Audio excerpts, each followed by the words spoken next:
அன்பின் நிறைவே, ஆனந்த சொரூபமே, இனிய காலை நேர அருளாசிகள். உங்கள் பதிவை பார்த்தேன். மனம் மகிழ்கிறது. ஆம், நீங்கள் கூறுவது 100க்கு 100 உண்மையான விஷயம்தான். அதில் எல்லளவும் சந்தேகம் கிடையாது. எவ்வளவு அழகாக, அற்புதமாக அதை புரிந்து கொண்டு இந்த பதிவுகளை போட்டிருக்கிறீர்கள். வாழ்த்துக்கள்.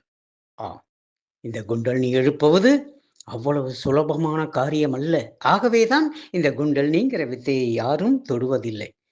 ஏதோ ஏடுகளையும் நூல்களையும் படித்துவிட்டு எழுப்புகிறேன் என்று பொய் சொல்லிக் கொண்டிருக்கிறார்கள். அதிலேயும் பாருங்கள், சக்கரங்கள் முன்புறம் இருப்பதாகவும் அது ஒளிர்வதாகவும் பொய்யை கூறிக்கொண்டு திரிகிறார்கள் யூடியூப்பில்.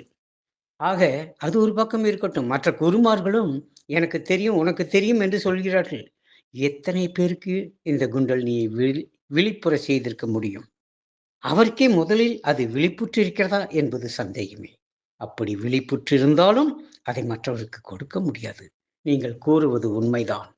இந்த குண்டலினியை ஆதார சக்கரங்களாக பாவித்து எழுப்புவது ஒரு முறை, அக்ஷரங்களாக ஓதி எழுப்புவது மற்றொரு முறை, அதற்கு பீஷாட்சரங்களோடு கூடிய அந்த அக்ஷரங்களை வரைந்து அதை ஒவ்வொரு சீடனுக்கு பின்னாடியோ வரைவார்கள்.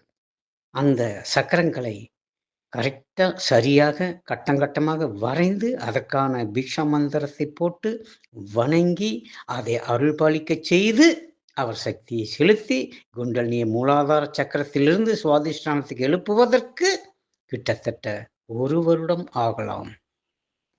சுவாதிஷ்டானத்திலிருந்து மணிபுரத்திற்கு எழுப்புவதற்கு இன்னும் 1 வருடம். இப்படி 12 வருடங்கள் முயற்சி செய்து அந்த குண்டலினி சகஸ்ராரத்தில் கொண்டு வருவதும் உண்டு. அதை மலர்கள் போன்று அலங்கரித்து அதில் இதழ்கள் இருப்பதாக கூறி அதை கற்பனை செய்து கொண்டு வரச் சொல்வது மற்றொரு முறை.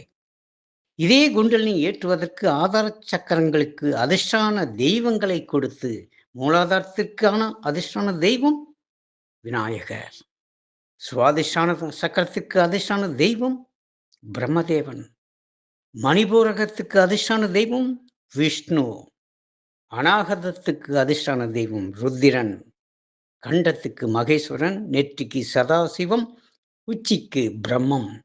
இப்படியெல்லாம் செய்யும் பொழுது அந்த சீடன்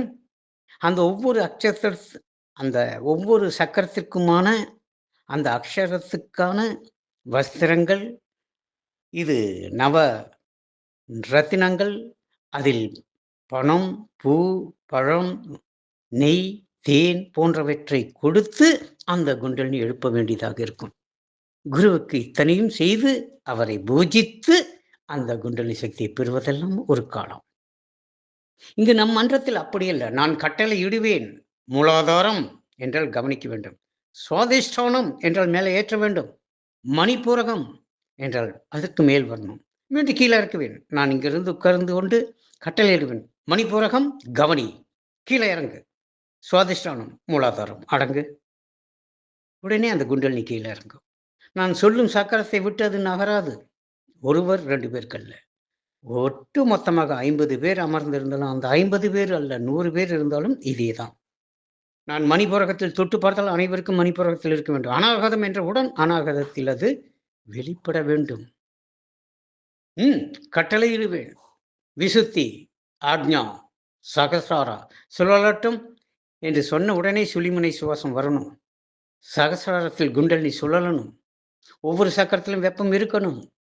ஏற்றி இறக்கி இருகாலும் பூரித்து காற்றை பிடிக்கும் கணக்கறிவார் இல்லை. காற்றை பிடிக்கும் கணக்கறிவாளருக்கு கூற்றை உதைக்கும் குறியதுவாமே.